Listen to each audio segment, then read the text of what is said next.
Alright, so we've got our banjo here. We'll go over a few of the main components of it and then we'll get down to playing.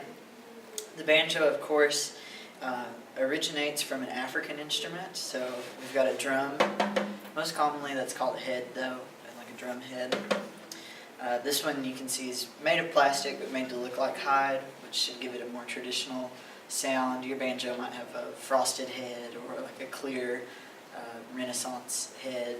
That's really just all for personal taste. Whatever you want to have your banjo sound like, that'll affect it greatly. So on top of that, you've got the bridge, your tailpiece is down here, holding your strings on. Of course, you've got your neck. Each one of these boxes is going to be a fret. And then we have our tuners. We've got 4 up here and 1 up here. This is our 5th string tuner. A lot of times you're going to find in books, especially music books, and even some historical references that when the banjo came to America, the 5th string was added here, that this is an American invention. But we know that that's not true because a lot of the banjo's cousins, like the akonting and other similar instruments that are still played by griots in West Africa, have a shorter drum string. Even if they don't have 5 strings, they always have a shorter drum string. We're always going to count our strings from the bottom up, so we're going to start here on the bottom string. This is our 1st string. If you've got a chromatic tuner, like this one that's on the end of my banjo, you can use that to help get yourself in tune. Otherwise, you can just keep watching this, keep replaying this video, and try to match the pitches of your strings as closely as possible to mine. We're going to start out in G tuning, which is also considered standard tuning. We'll get a little more in-depth into that in just a minute. But we're going to start with our 1st string. We're going to tune it to a D.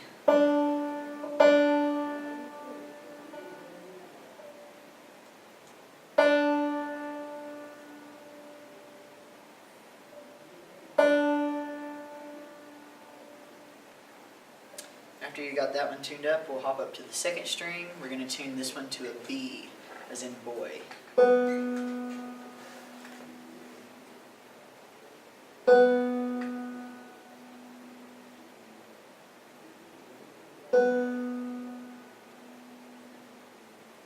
Our middle string, our 3rd string, is going to be tuned to a G.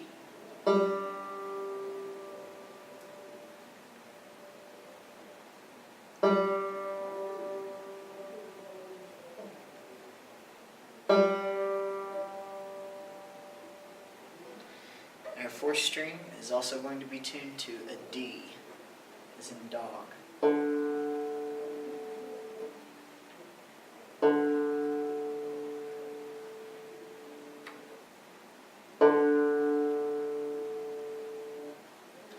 And then our shorter string, our 5th string, is going to be tuned to a G.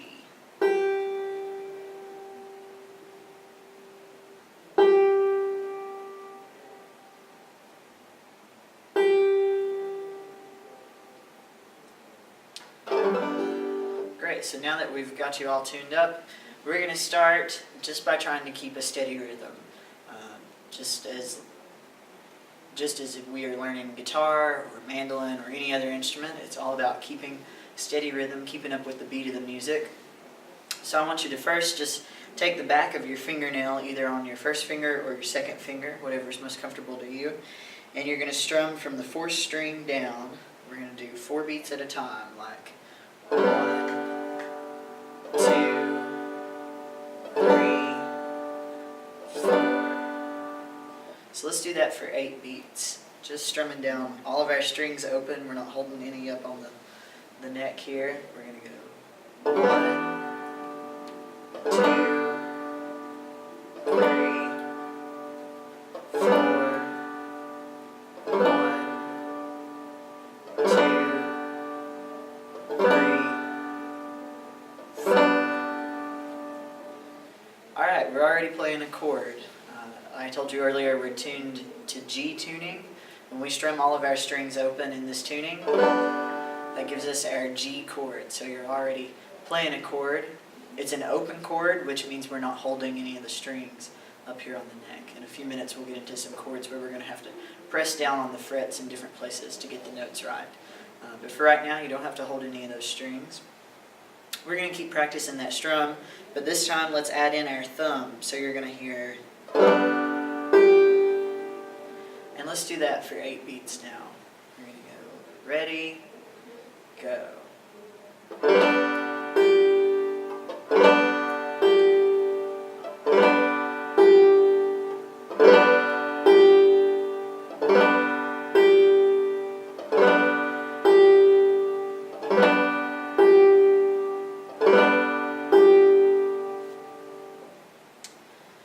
So if you're having a little bit of trouble with that, getting the sounds right, you want to make sure that the thumb is coming right after your strum. You're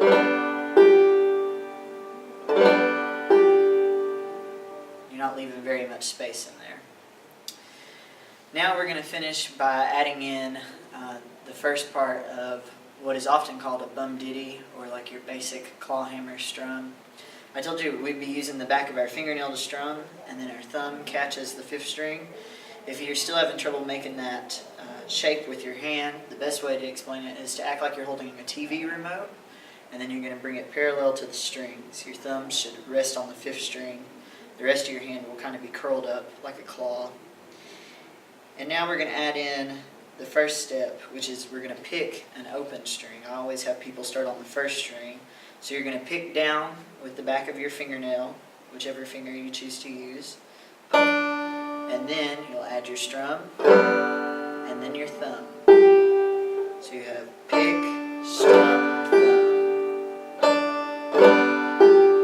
That's our basic clawhammer move, sometimes called a bum ditty. So let's do 8 beats of that now. We're going to go ready, go.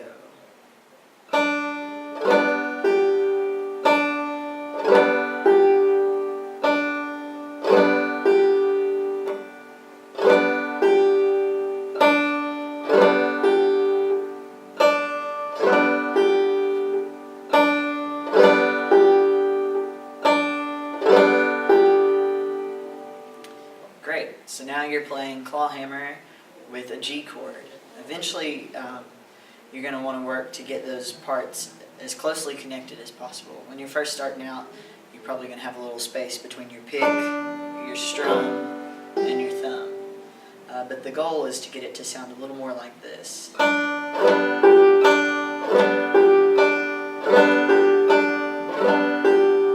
So something to strive for there. Let's go ahead and learn our other 2 chords for this lesson. We'll get 3 chords and our basic strumming down, and that'll get us on the road to picking a tune soon. So the next chord we're going to learn is our C chord. We're going to make that by starting with your 3rd finger on your left hand. You're going to put it on the 1st string, 2nd fret. So go to your bottom string and come over to the 2nd fret, 3rd finger. You're going to lift your middle finger, your 2nd finger, up to the 4th string, 2nd fret. So you're making a little box there. And then you're going to add your index finger on the 2nd string, 1st fret.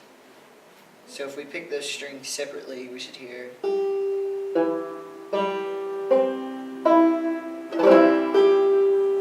That's our C chord. C as in cat. So let's try to play that for 8 beats now. Ready, go.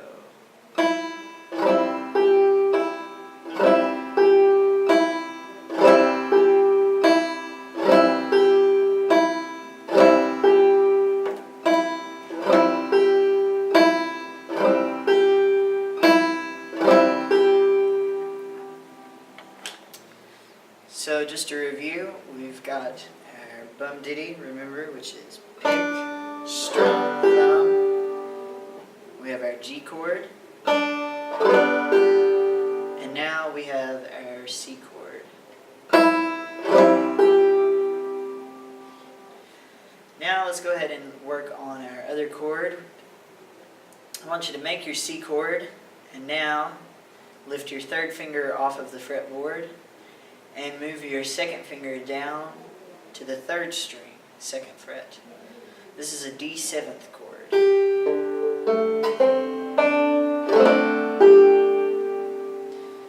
So let's play that for 8 beats, and then we'll put them together in a strumming exercise that you can practice for this week.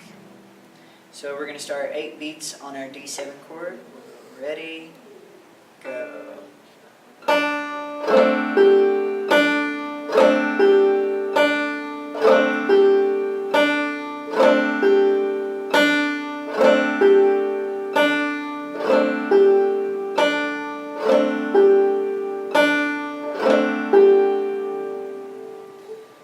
So now we've got 3 chords, a G chord, our C chord, and our D7 chord. So let's put those together in a little strumming exercise that you can practice for this week. We're going to play 8 beats of G, and then 8 beats of C, 8 beats of G, and then 8 beats of D7. So the goal is to be able to switch chords smoothly between the transitions without stopping your right hand. Ready, go.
So for this week, you'll want to practice those 3 chords, practice changing them as smoothly as possible, and practice getting a smooth rhythm with your right hand, your bum ditty. Remember, that's 3 parts. You can break it down.